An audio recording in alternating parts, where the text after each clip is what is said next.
guerras fronterizas y conflictos entre religiones, existía un lugar donde cristianos, judíos y musulmanes convivían en paz.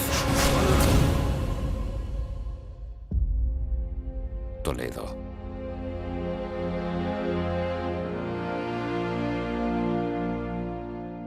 Esta ciudad acogió a los más grandes eruditos de la Edad Media y fue puente para la transmisión de la cultura de Oriente a Occidente.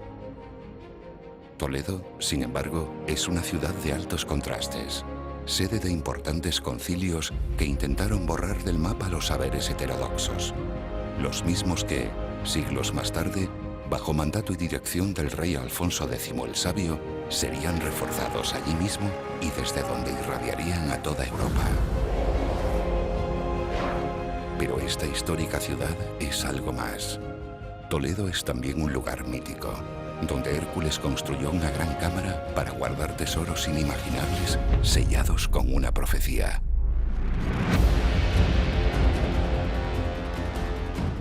Ahora nos toca a nosotros desvelar la gran historia que oculta su magia de reyes.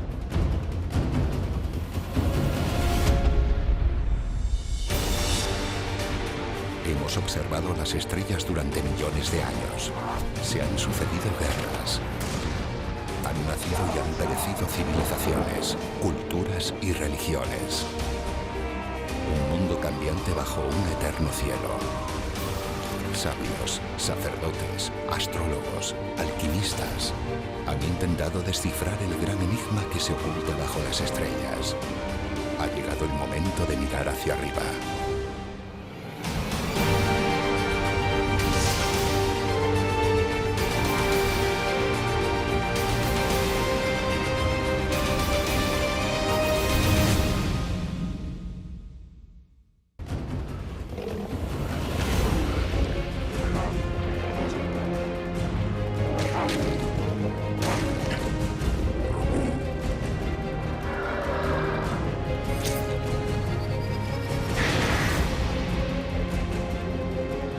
Relatos legendarios sitúan en Toledo unas cuevas donde Hércules ocultó tesoros inimaginables que los reyes tenían que guardar con gran celo. ¿Por qué Toledo?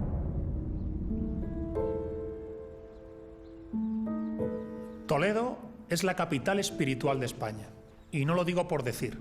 Tenemos que pensar que el reino visigodo de Toledo fue el primer proyecto político para una nación española. Toledo es uno de los lugares más mágicos del mundo. Una ciudad llena de historia hasta las mismísimas entrañas. Su subsuelo es una gran caverna. Se dice que Hércules puso un candado en la puerta de una gran cámara y ordenó que cada rey añadiera uno más. Se trataba de una auténtica caja de Pandora. Si se abría, terribles desgracias asolarían Hispania. En la leyenda de la cueva de Hércules se profana la cueva y la consecuencia de la profanación es la invasión islámica. Es decir, que el propio reino visigodo de Toledo sería la materialización histórica de ese reino fundado por Hércules sobre el cual pende una amenaza, la de un rey lo suficientemente profano y también lo suficientemente insensato como para profanar la cueva mágica. Ese rey no es otro que el rey Don Rodrigo.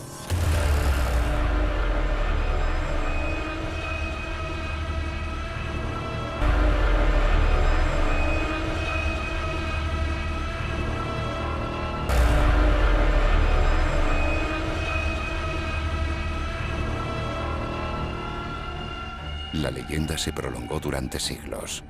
La monarquía hispánica siempre se sentiría vinculada a este héroe. Carlos V, Felipe II o Felipe IV reforzaron su corona en torno a este mito. El semidios era el nexo de unión entre la monarquía, los reyes de la Biblia y los dioses de la antigüedad.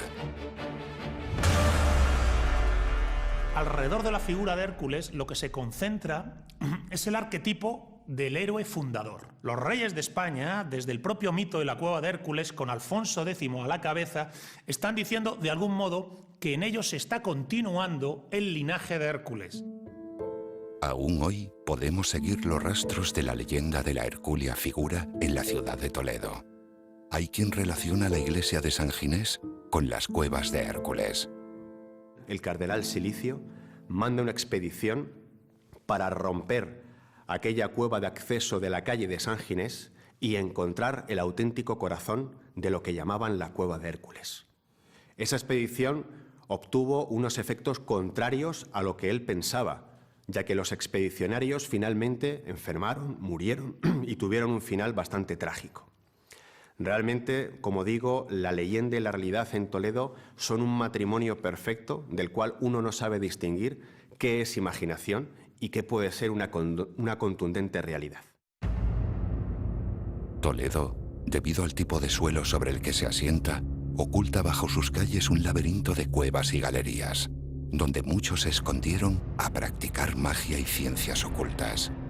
Toledo es la ciudad de la magia en Europa.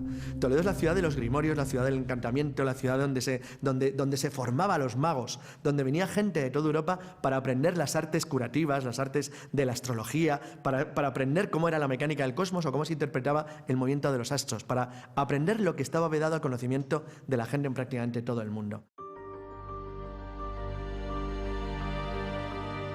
Hablamos de una ciudad singular, llena de grandes contrastes.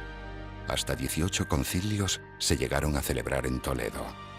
En muchos de ellos se condenaron saberes y prácticas heterodoxas que, sin embargo, seguirían practicándose allí mismo durante siglos. En esta iglesia de San Román del siglo XIII se halla el Museo de los Concilios y de la Cultura Visigoda. El priscilianismo fue condenado en esos primeros concilios de Toledo, a pesar de que hacía muchísimos años que a Prisciliano se le había ejecutado por practicar astrología y otros saberes heterodoxos que, curiosamente, serían potenciados y elevados siglos después por el propio Alfonso X el Sabio, allí mismo, en Toledo. Toledo, histórica ciudad de enorme interés estratégico. Se asienta sobre cuevas repletas de misterios, siendo capital del reino visigodo. Custodiaba bajo llave, según dice la leyenda, la famosa Mesa de Salomón.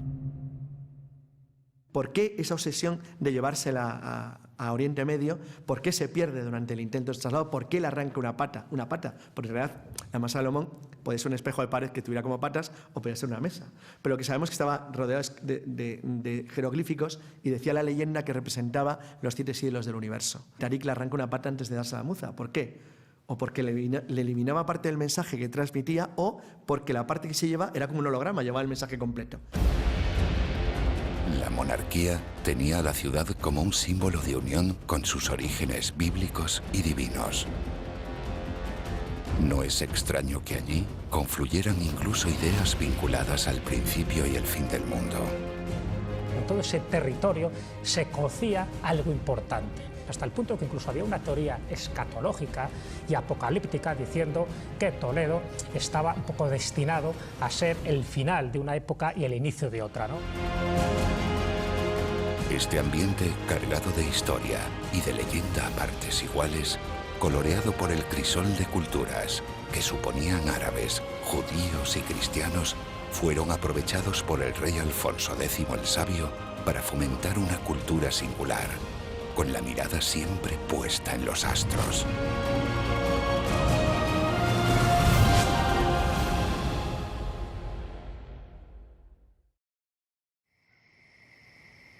...12 de marzo de 1254, 6 en punto de la mañana. Por orden del rey Alfonso X el Sabio, un traductor empieza en ese preciso momento su trabajo sobre una obra clave. El libro cumplido de los Judicios de las Estrellas. ¿Cuál podría ser su contenido para despertar tal interés en el monarca? El Tratado de Astrología de Alia Ben Rachel fue mandado traducir por Alfonso X el Sabio con el nombre del libro cumplido de los Judicios de las Estrellas. Además, fue una de las obras ideológicamente más importantes de toda la Edad Media. el rey participaba en los trabajos de investigación y de traducción. Elegía las obras que debían ser traducidas, del mismo modo que sabía que la fecha y la hora en que se alumbran las cosas podía determinar su futuro. ¿Significa eso que tanto el rey como sus colaboradores regían sus vidas en función de los astros? Pues tendríamos que partir de la base del trivium y el quadrivium para entender todo el sistema. Un sistema que buscaba formar hombres, pero formar hombres, por una parte, adecuados para ser teólogos, canónigos, funcionarios, por entendernos, pero también hombres que tuvieran conocimiento de las artes consideradas importantes en su tiempo. ¿Qué artes eran las importantes? Las matemáticas, por ejemplo, la geometría, pero tan importante como estas eran todos los conocimientos vinculados con la astrología. El rey Alfonso X el Sabio tenía un interés por la astrología. Pero, ¿por qué esa traducción debe comenzar en esa fecha y a una hora determinada? ¿Sirve de algo realmente escoger una hora concreta para iniciar algo en función de los astros? ¿O se trata de una mera superstición?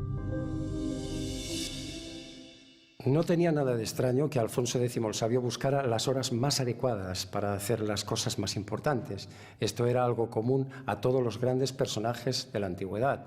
Por ejemplo, el Papa Sixto IV ordenó a sus astrólogos buscar el momento más adecuado para empezar la construcción de la Basílica de San Pedro en el Vaticano. A lo largo de la historia hay muchos casos de grandes personajes que tomaron importantes decisiones en base a las posiciones astrales. La división de conocimientos y especialidades aún no estaba tan clara. Magia y ciencia se solapaban en un mundo que buscaba respuestas. Astrología y astronomía en este momento son lo mismo, realmente. Es decir, no había esa diferencia entre astrólogos y astrónomos, sino que eran las personas que leían en los cielos y en los lugares donde se encontraban una serie de datos suficientemente importantes como para que los reyes, los nobles, los grandes personajes, obispos, abades, pudieran interactuar con ellos. Es decir, daban una información científica, por decirlo de alguna manera. Hasta tal punto llegó la estima que Alfonso X tuvo por la astrología que incluso se ocupa de ampararla legalmente. Hablaríamos de las 7 partidas de Alfonso X el Sabio, en donde queda codificado que tanto la astrología, la magia como la alquimia son completamente legítimas si persigue buenos objetivos, si los objetivos son para el bien y son además objetivos curativos. Y todo lo que tiene que ver con el engaño y todo lo que de alguna manera pudiese estar relacionado con la magia negra sí que podría estar penado por ley. Otras obras resaltan el interés de Alfonso X por la astrología. En 1259 mandó traducir el libro de las cruces al castellano, convirtiéndose en el primer tratado de astrología en esta lengua. El libro de las cruces es uno de los libros más importantes de la historia y desde luego del reinado de Alfonso X el Sabio. Se basaba en un tipo de astrología que también usaba el califa Almanzor para organizar sus campañas militares y escoger los momentos más adecuados para iniciar sus ataques. A la traducción del libro original se le añadió por orden del monarca el capítulo 59, referente a España. Quería anticipar los ciclos que podían influir tanto en la climatología, para controlar las cosechas, como anticiparse a posibles etapas de cambios. Para algunos, Alfonso X el Sabio cometía un grave error al confiar tanto en los astros. No obstante, la historia está llena de casos de reyes, emperadores, papas y otros grandes personajes que guiaron sus vidas con los ojos puestos en el cielo. Desde la antigüedad hasta hace pocas décadas, Alejandro Magno, François Mitterrand, Ronald Reagan o el mismísimo Napoleón Bonaparte. En 1798, Napoleón Bonaparte está en uno de esos momentos de apuro. Así que se dedica a consultar a varios astrólogos y conocemos al menos el nombre de uno de esos astrólogos, que se llamaba Bonaventure Guyon, que fue el que redactó una carta astral para asesorar a Napoleón sobre lo que le podía ocurrir. También analizó, por ejemplo, su propio nombre, su propio apellido, desde el punto de vista astrológico. Dijo, utiliza el nombre de Napoleón, ¿no? Porque de alguna manera tu nombre, Napoleón Bonaparte, Napoleo Bonaparte, viene a significar la buena parte del león. Eres un personaje predestinado a tener un dominio, una preponderancia en toda aquella empresa que emprendas. Encima el hombre era Leo, de signo astrológico, así que las piezas en el subconsciente de ese personaje, creamos o no en la astrología, encajaron. Visitó un país solar como era Egipto, se enfrentó a un enemigo al que no venció, pero sí creyó vencer, y por lo tanto su imagen y su futuro se escribirían a partir de aquellas consultas astrológicas, a partir de la campaña de Napoleón en Egipto y a partir de su regreso a Francia, donde después de haber perdido a 30.000 hombres en el desierto líbico, sin embargo se presenta ante el directorio republicano de París como si hubiera vencido, como si hubiera conquistado algo. Y conquistó algo, se conquistó a él.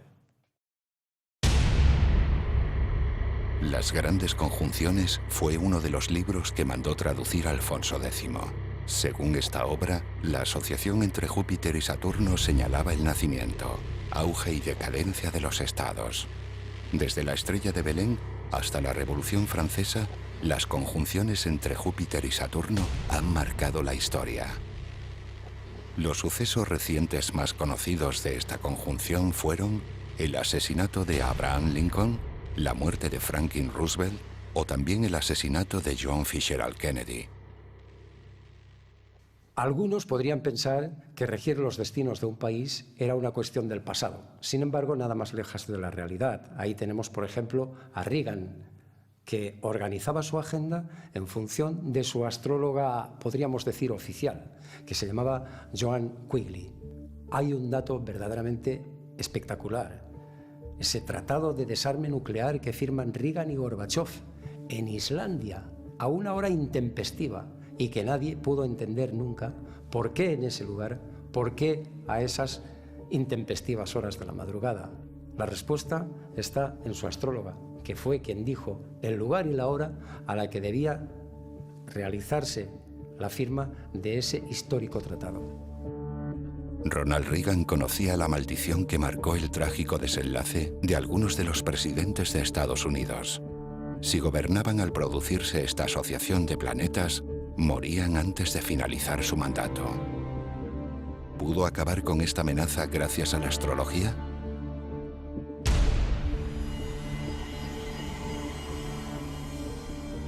Alfonso X sabía que los astros podían determinar el futuro de un reino y procuraba un estudio serio del cielo, dedicando tiempo y medios para ello. Sabemos que tuvo un observatorio astronómico en el Alficén toledano, sabemos que tuvo otro en el Alcázar de Segovia, se cree que pudo tener otro en Córdoba, en el Alcázar Real de Córdoba, pero en Sevilla además tuvo una relación especial porque era, digamos, la ciudad donde él se encontraba más protegido también, más a gusto y donde creemos que quiso desarrollar su gran plan. Resulta que Alfonso X hace una especie de máquina de palacio raro, que se le llama el Palacio Gótico de los Alcázares de Sevilla, que es un edificio muy extraño. Es un edificio que parece fortificado pero no lo es, que es muy grande, que tiene unas salas sin un orden aparente y que supone además la primera gran transformación que sufre el Alcázar sevillano a manos de un rey cristiano. Es el único edificio totalmente cubierto por azotea del Alcázar de Sevilla y de la Sevilla de la época. No tiene tejados, tiene una azotea. Desde luego, lo que vemos en esa gran azotea es un mirador. Imagínate la noche de Sevilla en el siglo XIII, la noche oscura, en un lugar donde puedes reunirte con tus sabios, subir los astrolabios, subir todos los útiles, ver las estrellas sin ningún tipo de cortapisa. De esa observación sistemática surgirían importantes obras como las tablas alfonsíes. Las tablas alfonsíes recogían las posiciones del Sol, de la Luna y de los planetas.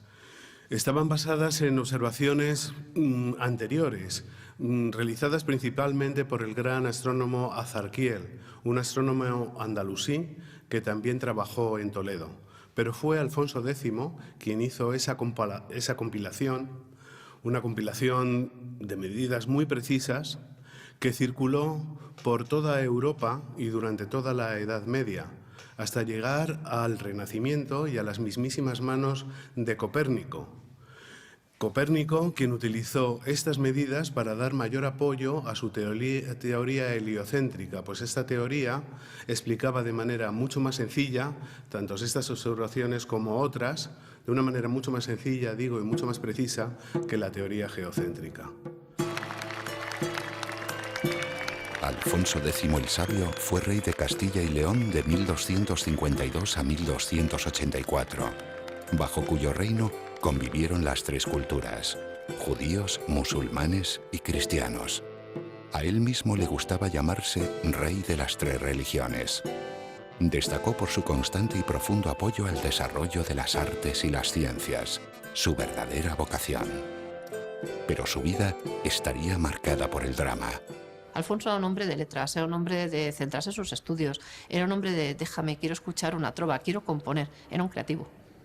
Y de repente a un creativo le pones una espada y le dices vete a matar moros, o sea, era como una especie de antítesis de su carácter. Por lo tanto, es un hombre de altos y bajos que tenemos que meter en una sociedad muy competitiva, con unos hermanos muy poderosos, un rey Jaime, su suegro, no es cualquiera, es decir, es el gran rey de Aragón en este momento, y él se ve, yo creo que muy pequeño comparado. Un hombre creativo, un hombre de cultura, un hombre de ciencia, que tiene que empuñar una espada en un mundo que le sobrepasa. Y se vincula a la espiritualidad y al mismo tiempo sufre. Es decir, es una persona muy atormentada. Su alma de poeta se comprueba en las famosas cántigas, que ofrecen la dimensión más devota de este rey tan singular. Pero, ¿qué eran estas composiciones? El rey compone y es autor, pero realmente no porque él sea músico y sea cantor y sea el que escribe, sino que él es el que manda a hacer según las razones con las que hay que componer. Que claro, él se ha dedicado toda su vida a ser trovador de las damas terrenales y que llegado un momento de su vida ya quiere cantar a la única dama que merece la pena, que es la dama del cielo. Él lo hace diciendo que en lugar de tener una sola dama en un lugar, como podía tener un trovador, él la tiene en muchos lugares, que son los santuarios de su devoción. Y por eso canta a la Virgen de Santa María del Puerto, canta, en fin, a la Virgen de Palencia, en fin, canta a los santuarios de la devoción donde él va pasando. ¿Qué pretendía Alfonso X el Sabio al combinar la sabiduría con la fe? Alfonso X el Sabio tiene un proyecto cultural para Toledo. Y este proyecto pretende trascender los límites del dogma religioso para buscar una sabiduría de carácter suprarreligioso. Me atrevería a decir una sabiduría de raíces puramente metafísicas y no basadas en el dogma de un texto revelado, ¿verdad? Es alrededor de esa dimensión esotérica del reinado de Alfonso X el Sabio, que se materializa especialmente en la famosa Escuela de Traductores, que podemos hablar no ya del Toledo mágico, sino de la ciudad de Toledo como capital de las enseñanzas mágicas. Para desarrollar su ambicioso plan, reunió a un destacado grupo de expertos en diversas disciplinas, como la astrología, las matemáticas o la medicina, que repartidos en diferentes ciudades como Barcelona, Córdoba o Sevilla, trabajaron intensamente en traducir obras de gran valor. Junto a algunos libros originales, estas traducciones recibieron el título genérico de Libros del Saber de Astrología. Siglos más tarde se les conocería como Escuela de Traductores de Toledo, un importante hito del saber científico y cultural de Europa en plena Edad Media. ¿Cuáles fueron realmente los orígenes de esta escuela?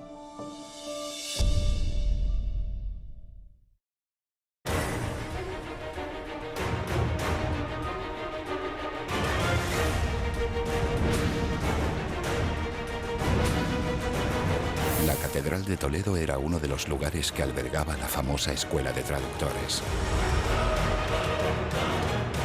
Pero, ¿existió realmente esta escuela?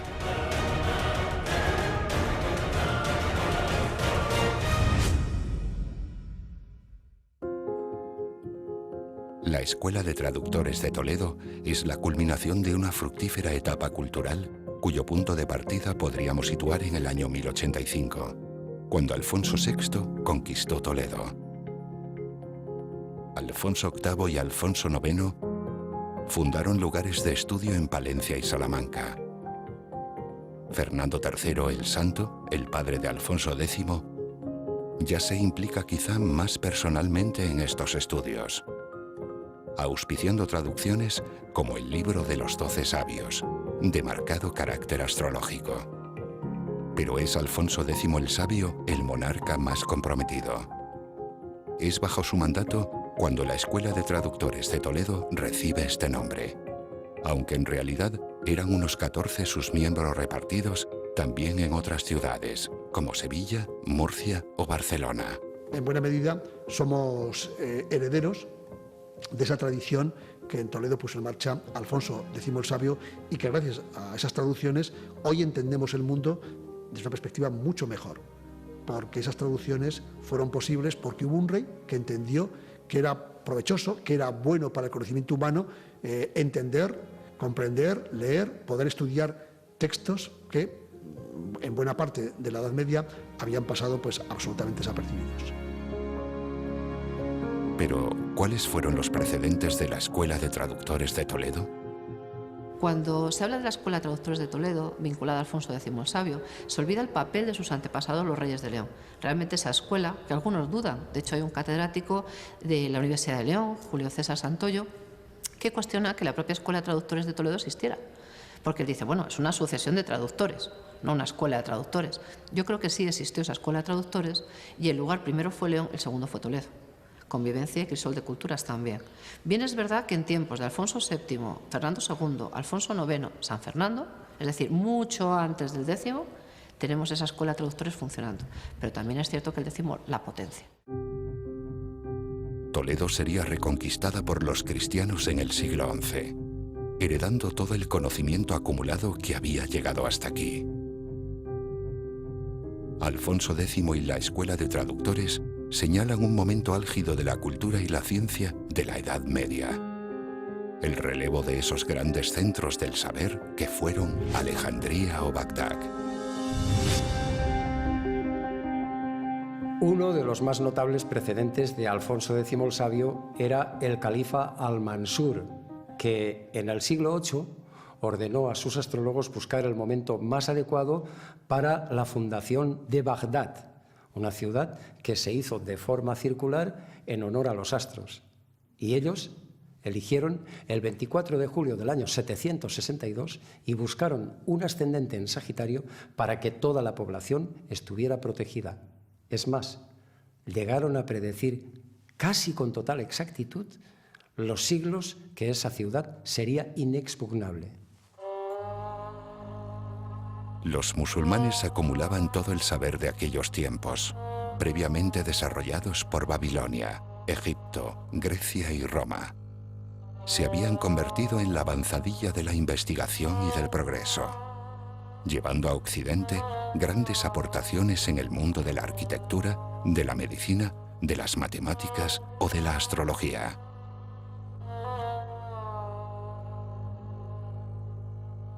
El rey está obsesionado sobre su futuro. Tan obsesionado llega a estar que su corte está rodeada de astrólogos de la época. ¿Por qué? Porque el rey quiere saber si da esta batalla en este día, ¿qué puede pasar?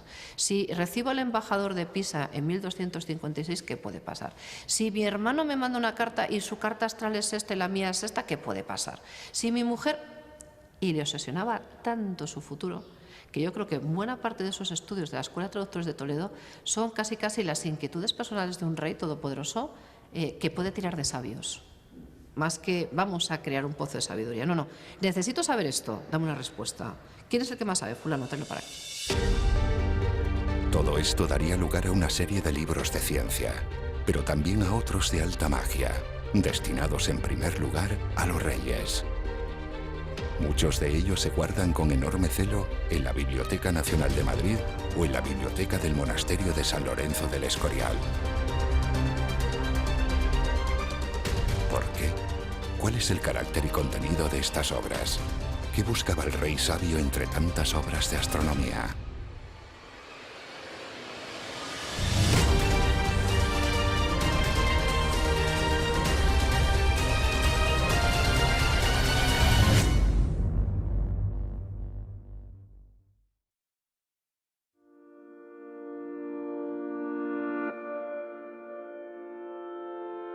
Todas las cosas de este mundo obedecen a las formas celestes. Con esta frase comienza el Picatrix, uno de los libros de magia más famosos de todos los tiempos. ¿Hasta qué punto los astros condicionan la historia? En el mundo antiguo y en la Edad Media, la gente entendía que el cosmos era un totum, era un conjunto donde todo estaba relacionado. Los siete cielos, los elementos, los humores del cuerpo, el universo, todo tenía una interrelación. Todo funcionaba como una máquina perfecta.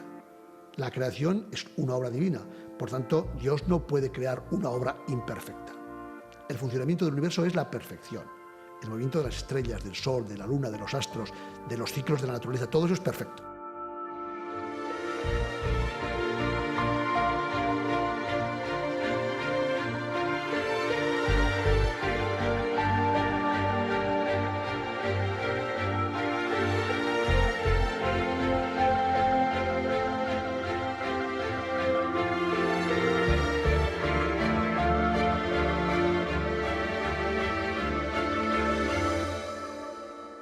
Se ha dicho que el Picatrix es un libro de magia talismánica, pero en realidad es mucho más. ¿Cómo, si no, habría logrado tener tanta trascendencia hasta siglos posteriores y en personajes de gran renombre? ¿Qué es realmente el Picatrix? El Picatrix es un texto original árabe que al ser traducido en Toledo se hace una suerte de edición ampliada.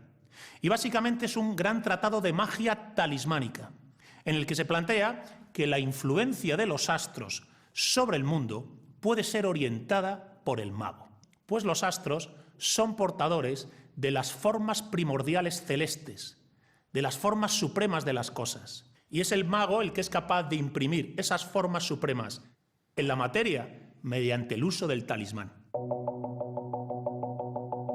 Este libro desvela la filosofía del uno y la magia por simpatía de todo cuando existe en el universo. Se trata de un auténtico manual sobre cómo obtener magia del cosmos.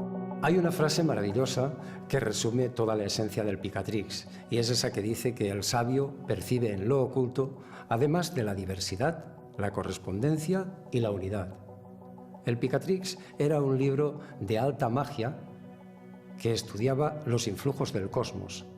Todo cuanto ocurre en el cielo tiene su reflejo en la tierra, pero hay que saber escoger los momentos para plasmarlo o para hacer magia con eso. Y tiene una gran trascendencia hasta el punto de influir de manera decisiva en la cultura, el hermetismo y el arte del Renacimiento, llegando a condicionar obras tan importantes como las del propio Leonardo da Vinci. Entre oraciones destinadas a los planetas y procedimientos astrológicos, el Picatrix incluye ilustraciones sobre cómo construir estatuas, talismanes y ciudades, o de cómo incitar experiencias extracorpóreas. Una de las aplicaciones que se encontró en los siglos siguientes a la elaboración de este misterioso Picatrix fue la aplicación de la arquitectura. Se aplicó al diseño de ciudades. La orientación de ciudades, que ya viene del mundo romano, donde todas las avenidas principales se orientaban hacia posiciones solares, en el caso del Picatrix se orientaba a posiciones estelares. De alguna manera lo que se perseguía era hacer firme el famoso y milenario adagio de así como es arriba es abajo. Si tú eres capaz de construir sobre la Tierra una ciudad que represente una constelación o que esté orientada hacia una constelación o un planeta que represente fuerza, dominio, seguridad, esos atributos te los llevas. De alguna manera nos encontramos ante la paradoja de que edificios como la Basílica de San Pedro en Roma están muy influenciados por este tipo de tratados talismánicos en el caso del Picatrix, de origen árabe. También es todo un enigma el libro de Raziel. El libro de Raziel conjuga 3 dimensiones llamativas: la angeología, la astrología y la cábala. Y es entonces que mediante la herramienta de la cábala, que te permite encontrar el valor numérico de las letras, encuentran entonces la proporción exacta de cada ángel a partir de su nombre. Y con esto el sometimiento del ángel a la voluntad del mago. La jerarquía que se establece es hacia arriba y hacia abajo. No solo los ángeles de los cielos, sino también los ángeles de los infiernos. Y fijaos en este sentido que si se señala hacia arriba y hacia abajo, el libro de Raziel está planteando tanto la teurgia, que es la magia blanca, por decirlo así, pero si es hacia abajo, también plantea la goecia, que es el poder de los demonios al servicio del brujo, y ya no para mejorar el mundo, sino en todo caso para responder a algún interés espurio y egoísta del propio mago.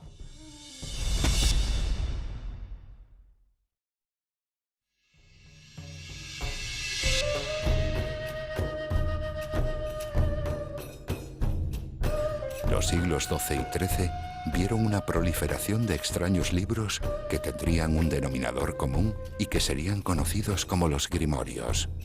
¿En qué consistían? Los grimorios, que son los libros de magia, los libros que supuestamente utilizaban los brujos y las brujas para sus conjuros, y se creó toda una leyenda negra alrededor de estos libros negros, libros de nigromantes, con los distintos nombres que se utilizaban. Pero es verdad que los grimorios crean un efecto importante en el momento ese, que era la sensación de que una persona podía coquetear con los espíritus del más allá, porque en el fondo los grimorios es invocar a los espíritus angélicos, a los espíritus infernales, para conseguir o no conseguir determinadas cosas, pero además también para curarse de enfermedades. Porque aquellas personas que tenían alguna dolencia se pensaba que también tenía que ver con tu conducta o que no estaba acorde tu actitud con lo que se reglamentaba desde lo más alto. Y se pensaba que a través de los grimorios pues tú podías engañar a tu destino y entonces alargar tu vida y conseguir esa supuesta inmortalidad.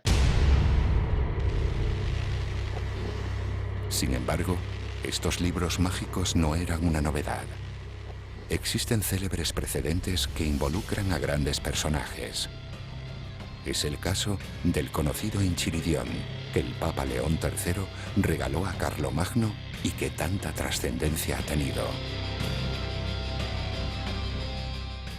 El Enquiridión es un texto más o menos del siglo IX, de la época de León III, que se supone que el Papa redacta para Carlomagno, para entregárselo como presente en el momento de la coronación de Carlomagno. En ese Enquiridión, el Papa le da las claves sobre cómo recurrir a las artes oscuras, a la invocación de las estrellas y de los elementos, para someter la naturaleza al dominio del nuevo emperador. De todos estos manuales, mayor relevancia tuvo el Lapidarium, la primera obra astrológica que mandó traducir Alfonso X. Junto con el Picatrix, constituyen los libros de magia y astrología más importantes del Scriptorium Alfonsii. El lapidario se puede definir como un libro que desarrolla el estudio de las piedras en relación con los astros y además con una finalidad curativa. Por lo tanto, estaríamos hablando de un tratado de gemología de las piedras, de los minerales, catalogadas según sus tamaños, sus colores, sus pesos, sus medidas. En conexión con los astros, en este sentido, había una referencia fundamental de los 12 signos del zodiaco, y luego como una función o finalidad que tenía que ver la curación del hombre.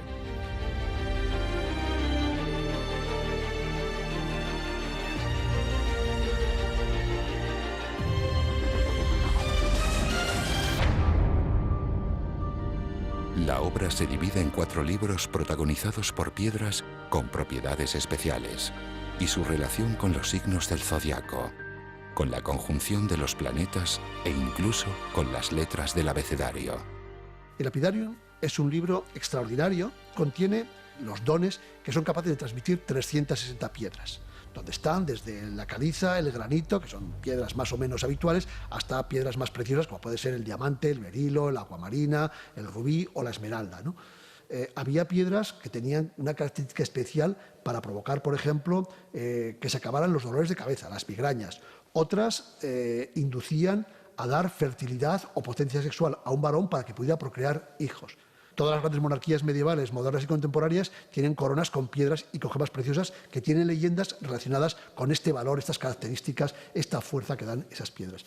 Un lapidarium es eso, es un libro donde se cuenta el valor, la fuerza que puede transmitir cada una de estas piedras preciosas o no tan preciosas. Magia y astrología siempre han tenido una compleja coexistencia.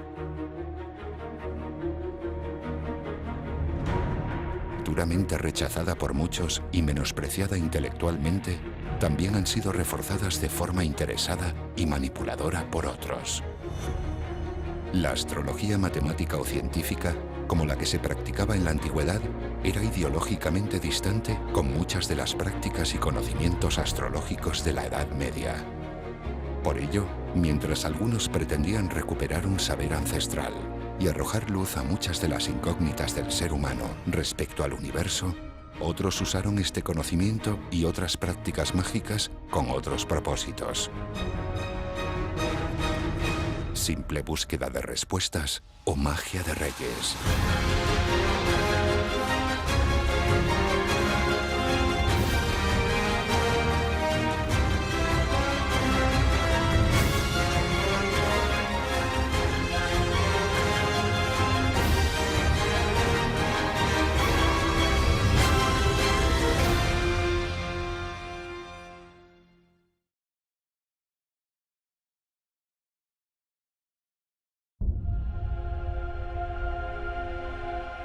Toledo, a caballo entre la magia, la fe y la ciencia, asumió la herencia andalusí a través de una biblioteca extensísima.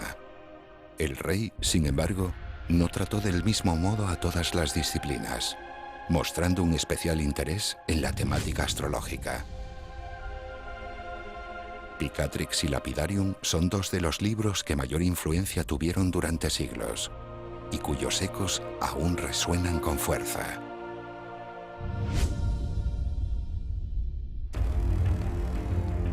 Era habitual que los monarcas de la Edad Media buscaran remedios de todo tipo para los problemas personales y de sus funciones. Creencias religiosas, magia, astrología o alquimia solían formar una compleja amalgama, siempre que con ello pudieran librarse del mal, afianzar el poder o derrotar al enemigo.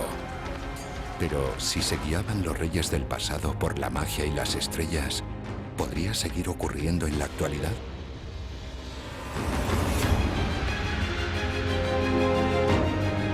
Las grandes batallas del siglo XX no se libraron del influjo de los astros. La astrología jugó un papel clave en la Segunda Guerra Mundial. Al saber que Hitler se dejaba asesorar por un astrólogo, los ingleses contrataron a otro. Churchill usó horóscopos y cartas astrales como un arma más en el despliegue de fuerzas contra las potencias del eje.